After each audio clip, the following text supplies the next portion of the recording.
Okay, welcome to another episode of the Bagels, Lox, and Dream Cheese. So, what I thought we'd really quickly get into, and again, kind of a disclaimer here. This, although many of the series here are meant to be more universal in its approach and message, this particular episode is really focused on a more of a Jewish audience with more Jewish themes. So, why don't we just dive straight in? Thinking about one of the most central beliefs and thoughts amongst Jews and in Jewish culture is a fundamental prayer, which many people are familiar with, and that is Shema Yisroel, Hashem Elokeinu, Hashem Echad, which loosely translated in English means Shema, hear, Israel, the Jewish people, Hashem, the Lord, Elokeinu, God, Hashem, the Lord, Echad, is one. Gosh, there's just so much here that's missing and gets lost in English translation, so I want to try and help a little bit of this along.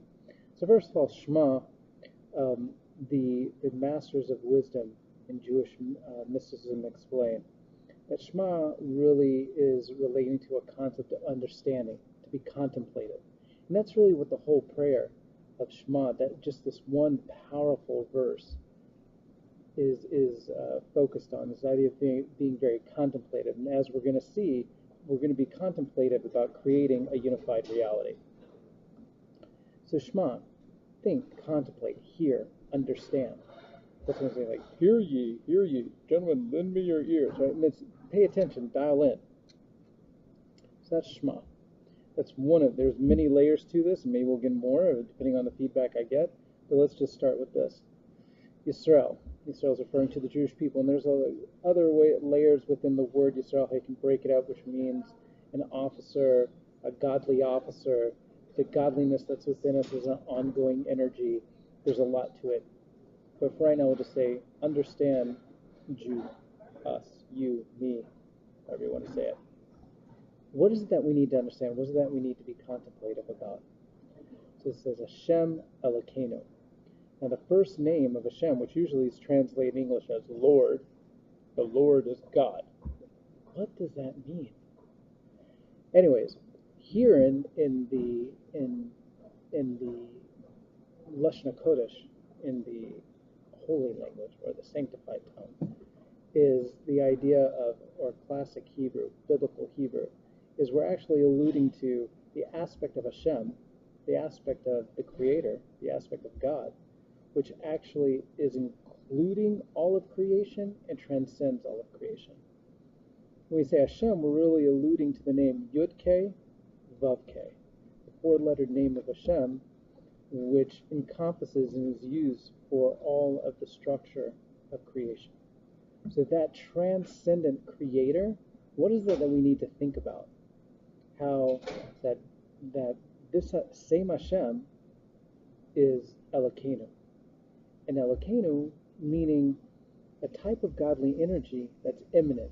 So whereas Hashem, Yud-K, Vav-K, represents an all-encompassing, transcendent godly energy that encompasses the universe, is simultaneously the same type of Hashem that's Elokeinu, our life force, very immanent, very close to us.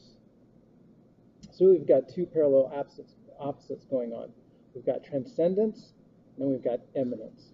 And what we're saying is they're not two separate things. They're actually brought together seamlessly.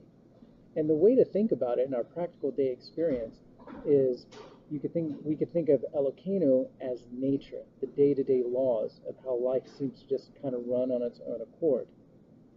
That would be Elokeinu. But we preface that with Hashem, the transcendent aspect. So we can think of that any miracles that happens in our lives, whether it's modern practical miracles, a person saved from a car crash, a life-threatening situation, a sickness, wins the lottery, whatever it is. We can think of the classic miracles, the splitting of the Sea of Reeds, all the miracles that read around Passover, Pesach. That's more associated with the name Yud-K Vav-K, the transcendent aspect of Hashem. So what are we really trying to say? That, hey, when it comes to godliness, it comes to Hashem and our relationship with Hashem, but that immanent, transcendent godliness the Creator, which fills and expands all of the universe, is simultaneously immanent as part of our practical day-to-day lives. We should never get stuck in thinking on how the laws of nature are laws that are immutable. You see, if we think about our own lives, and many people's lives, and people know, we see miracles that happen all the time. That's always to throw a monkey wrench in the program, just in case we get too carried away and thinking that, hey, the laws that we see it and we know it, that's really how it is. No, it's not like that. There's a much, much deeper reality going on. There's a reality behind the reality. And so that's what we need to be contemplative on when we say this prayer, Shema Yisroel, understand and contemplate to ourselves, us as Jewish people, that the transcendent aspect of godliness is really one and the same with the immanent aspect of godliness. Hashem Echad. Now the word Echad, this is really where we drive home this concept of a unified reality. In that Echad, Jewish law explains, this isn't mysticism, this is just basic Jewish law. It says that each letter in the Hebrew alphabet has a numerical equivalent. So the Hebrew word Echad, so let's do some semantic magic here. Echad, the first letter is Aleph. And that's the first letter of the Aleph base, Hebrew Aleph base. So that has a numerical value of 1. The Ches, which is the second letter of Echad, has a numerical value of 8. And then the last letter, the Dalet, has a numerical value of 4. So what are we saying? We're saying that this one Hashem, this one godliness, that's both immanent and simultaneously transcendent, the essential aspect of godliness, is manifest and ruling over and involved in the 7 heavens and the 1 earth. That's the 8. 7 plus 1 is 8. And then the Dalet, the 4, is all 4 directions: north, south, east and west, left, right, up, down. Maybe some of you know that song, up, up, down, down, right, left, and all around. Get the idea? Here, there, and everywhere. It's where it can be found. Sound familiar?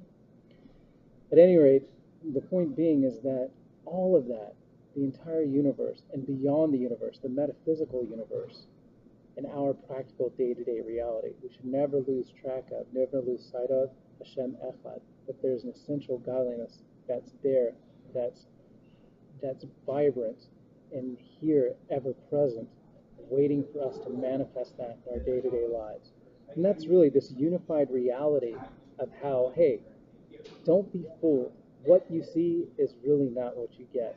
There's something much, much, much deeper going on than that.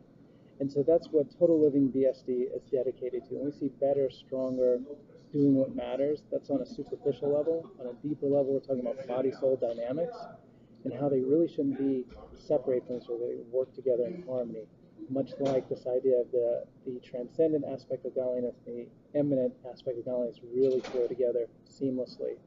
And it's our privilege and our ability to kind of create that magic, if you will, in our day-to-day lives, the way that we interact within ourselves and the way we interact with others.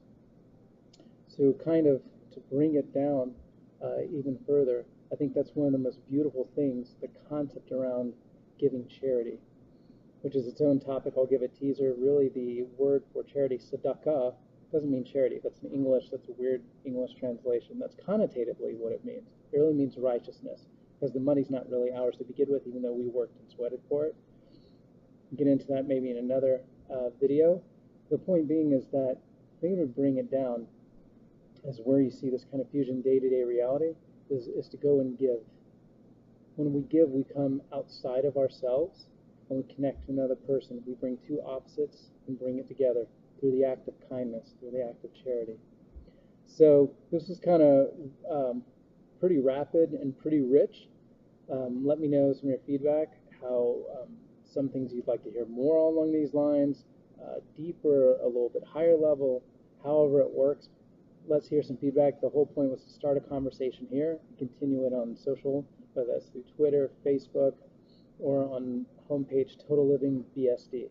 So until next time, remember that it's really what you see is not what you get. There's something much, much deeper. Don't be fooled by the laws of nature. There's something much, much richer, and we can bring that all together. The laws of nature are not meant to be broken.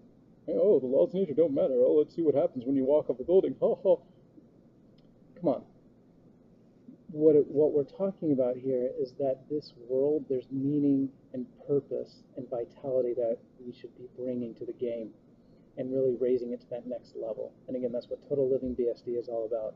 So I hope I've, kind of ignited your imagination a little bit, shared with you a little bit with some of the beautiful gems and the waters of wisdom that have been shared with me.